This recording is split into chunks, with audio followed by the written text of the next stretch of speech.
এখনো অনেকেই জানে না, বুঝে না, অনেকেই বায়াত গ্রহণ করে না। তাহলে যারা বায়াত গ্রহণ করা ছাড়া দুনিয়া পৃথিবী ত্যাগ করেছেন তাদের উপায়টা কি হবে?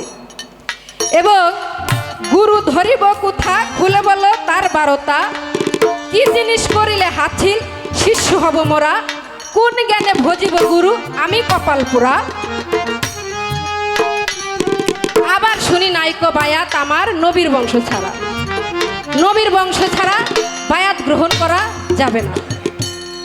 এবং এই যে আমি শিষ্য হলাম, কিভাবে আমি আমার গুরুকে ভজলে আমি আমার গুরুর দর্শন লাভ করতে পারব এবং আমি আমার গুরুর রঙে রঙ্গিত হব। আমরা যে গুরু ধরেছি, বছরে একদিনও গুরুর সাথে দেখা করি না, একদিনও গুরুর দরবারে যাই না, এটা কি আসলে একজন ভক্তের কি কাজ? গুরুর প্রতি একজন ভক্তের কি দায়িত্ব থাকতে পারে? এই বিষয়ে একটু বলবেন এবং বলবেন গুরু হলো কোন বা জাতে, খুলে বলো কুরআন মতে কি বলতেছে বর্তমানে ওলি আল্লাহ যারা।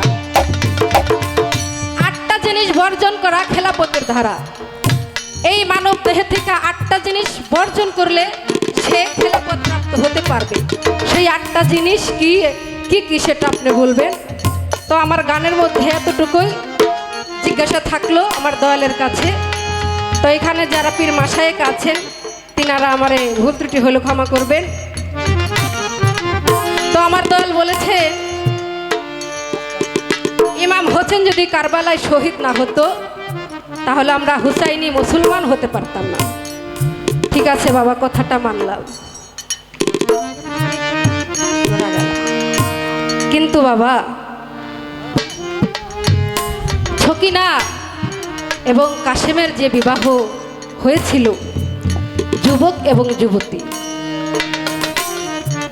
তারা তো বাসরও করতে পারলো না। সেই ইমাম কাশেম তিনিও তো কারবালায় শহীদ হয়েছেন। এর ঘটনাটা কি বাবা? এবং 6 মাসের আলী আজগর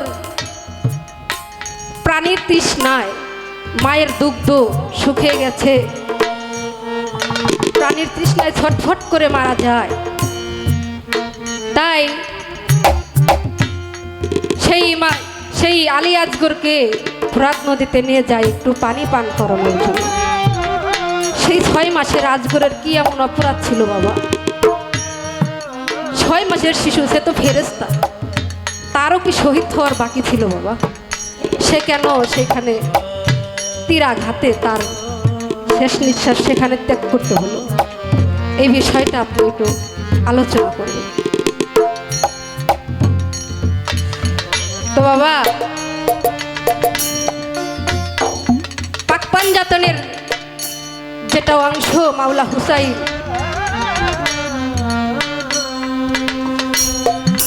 যেই পাক পাঞ্জাতন পৃথিবীতে না থাকলে গোটা পৃথিবীর কোনো কিছুই মালিক সৃষ্টি করতেন না। তিনি যে শহীদ হয়েছে, মালিক চাইলে কি তাদের মৃত্যুবরণ, তাদের শাহাদাত বতন অন্য কোনো দিকে দিতে পারতেন না? সারা জনমের জন্য আমাদের মুসলিম জাতিকে একটা শোক আমাদের ভিতরে দিয়ে গেছে। আমাদের নবী করিম সাল্লাল্লাহু আলাইহি সাল্লাম তিনি ছিলেন একেবারেই এতিম। তিনার 6 মাস যখন গর্ভে ছিলেন তখন তার পিতা পৃথিবী থেকে চলে গিয়েছেন এবং 6-7 বছর বয়স তিনি তখন তার মাতাকেও হারিয়েছেন। তো বাবা আমি জানি মানুষের যদি ক্ষুধা নিবারণ হয়ে যায় তখন সেইখানে মাছ মাংস পোলাও দিলে আর স্বাদ লাগে না। তবে আমি আমার জায়গা থেকে বলবো বাবা, এই পৃথিবীতে যে দুঃখ কষ্ট যার জীবনে আছে সারা জনমই তার দুঃখ কষ্ট লেগেই থাকে, সে যেন কোনো কুলেই কিনারা পায় না। একটা বাচ্চা ছিল 6-7 বছর বয়স, তিনি তার বাবাকে বলে, বাবা আমি তোমার সাথে একটু হাটে যাব, আমাকে একটু হাটে নিয়ে যাবা। তো বাজান আছে না, বাচ্চারা বায়না করে পিতা মাতার সাথে হাটে বাজারে যাওয়ার জন্য, বাচ্চারা পিতার সাথে। তো বাজান আপনারা সবাই জানেন যে আগেকার যুগে, এখন তো ঘন ঘন বাজার, হাট বাজার, দোকানপাট একদম রাস্তার সাথে, বাড়ির সাথে। আগে কিন্তু বাবা এরকম ছিল না, তাই না বাজান? আগে অনেক দূরে, সপ্তাহে একদিন, মাসে একদিন হাট বাজার করতে হইতো, অনেক দূরের রাস্তা। তো ওই বাচ্চাটা প্রত্যেক দিন বাবার সাথে হাটে যাইতে চায়। তো বাবা বলে, বাবা রে অনেক দূরে হাট, তোমারে অন্য আরেকদিন নিয়ে যাব। এইভাবে বলতে বলতে একটা দিন আসে, হাটের দিন। বলে, বাবা আজকে আমি তোমার কোনো বারণ শুনবো না, আজকে আমি তোমার সাথে হাটেই যাব। তো সেই দিন আর সেই বাচ্চার কথা, ছেলের কথা পিতায় ফালাইতে পারে না। বলে, বাবা আজকে তোমারে আমার সাথে হাটে নিয়ে যাব।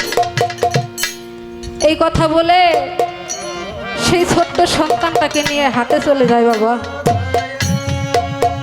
হাটে গিয়ে দেখে, বাজারে গিয়ে দেখে অনেক মানুষের সমাগম, অনেক ভিড়।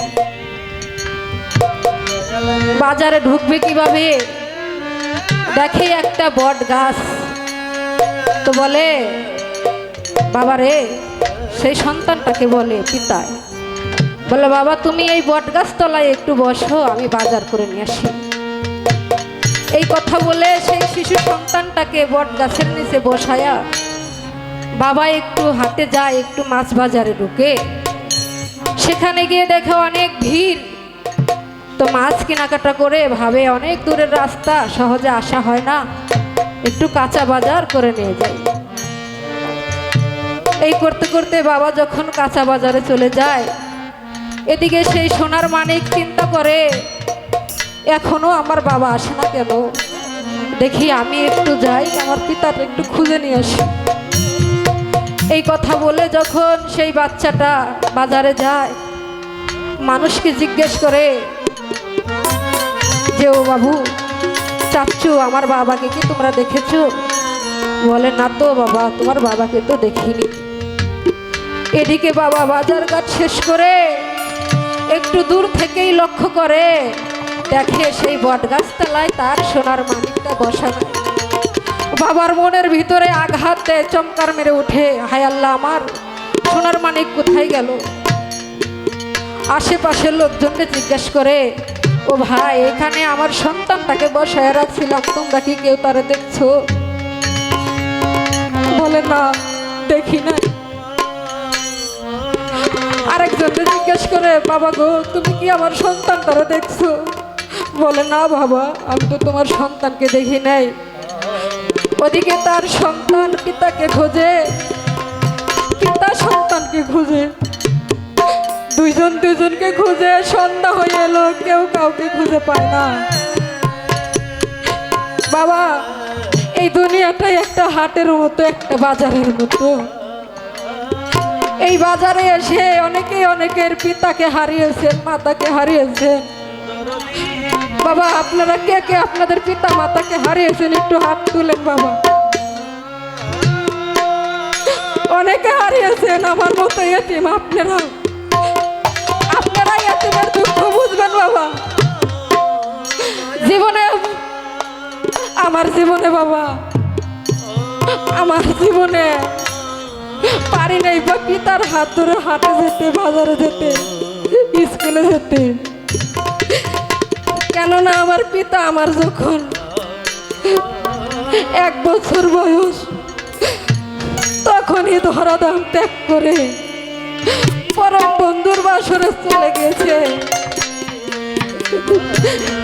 তাই তো এইভাবে যারা শিশুকালেই পিতা মাতা হারিয়েছে, যাদের সৌভাগ্য হয় নাই পিতা মাতার হাত ধরে হাঁটার, এই বাবা নামক বট গাছটা যার মাথার উপরে নাই রে,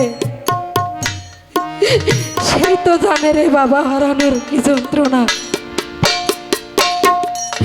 তাই তো এখন আমার গুরু ভাই যারা আছে, তাদেরকে একটু বলে যায়, ও ভাই, আমার হয়ে তোমরা আমার শরীয়ত জানবে একটু বলো যে অধমের কাঙ্গালিনীর তো আর কেউ নাই, তাই তো জানো আমার দয়াল যেন কৃপা করে মায়া করে এই চরণে একটু ঠাই দেয়।